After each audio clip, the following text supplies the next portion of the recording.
Matapos yung pag-initan, si VP Sara, mukhang kayo naman ang dapat maimbestiga.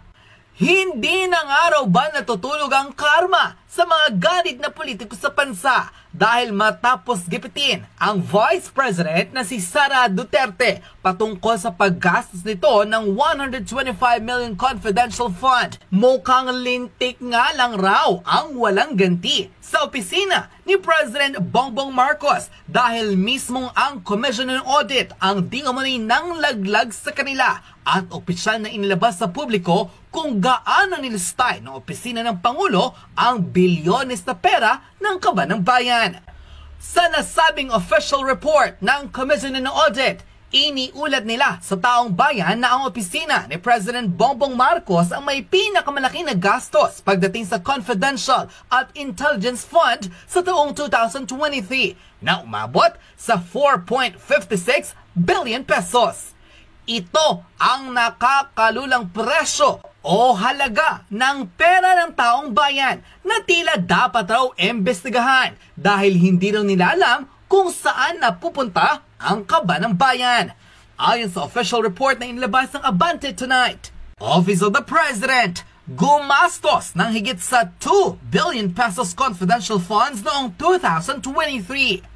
Gumastos ng mahigit sa 2.2 billion confidential fund noong 2023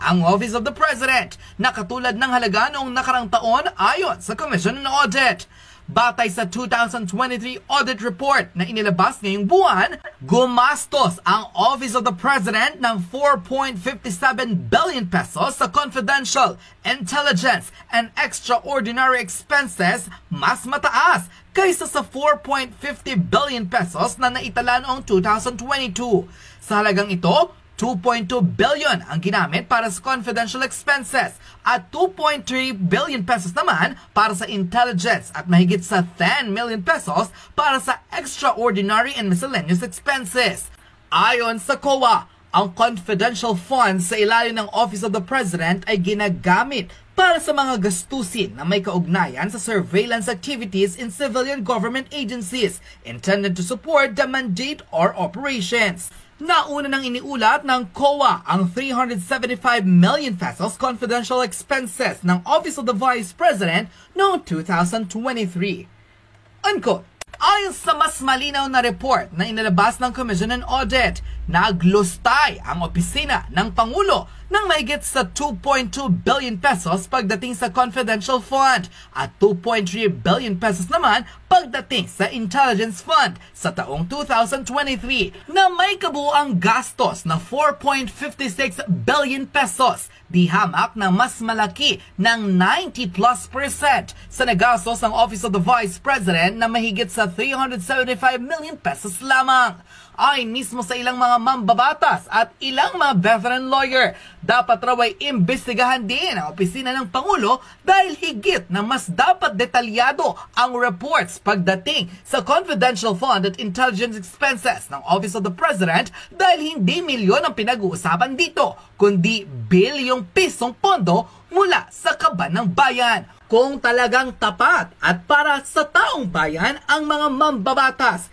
hindi lamang ang opisina ni VP Sara ang kanilang iimbestigahan na kahit pa ang mismong COA ang nagsabi na unqualified report o wala silang nakitang mali sa paggastos ni VP Sara pagdating sa pondong inilaan sa kanya. Ang opisina naman ng Pangulo ay dapat raw busisiin ng ilang mga nasa Kongreso dahil para sa kanila, kung totoong naglilingkod sila sa bayan, wala silang sasantuhing imbestigahan, maging ang opisina man ng pinakamataas na opisyales ng pamahalaan. Panoorin ang reaksyon ng taong bayan sa naging official report na inilabas ng Commission on Audit kung saan mahigit kumulang sa 10 billion pesos ang nagastos ng gobyerno pagdating sa confidential fund ng nasabing mga ahensya ng pamahalaan at mahigit sa 46% ng nasabing pondo mula rito ay nilustay raw ng opisina ng Pangulo. 4.56 billion pesos na dapat imbestigahan sa opisina ng Pangulo, dapat raw malaman ng publiko kung saan napunta ang pera ng maraming Pilipino.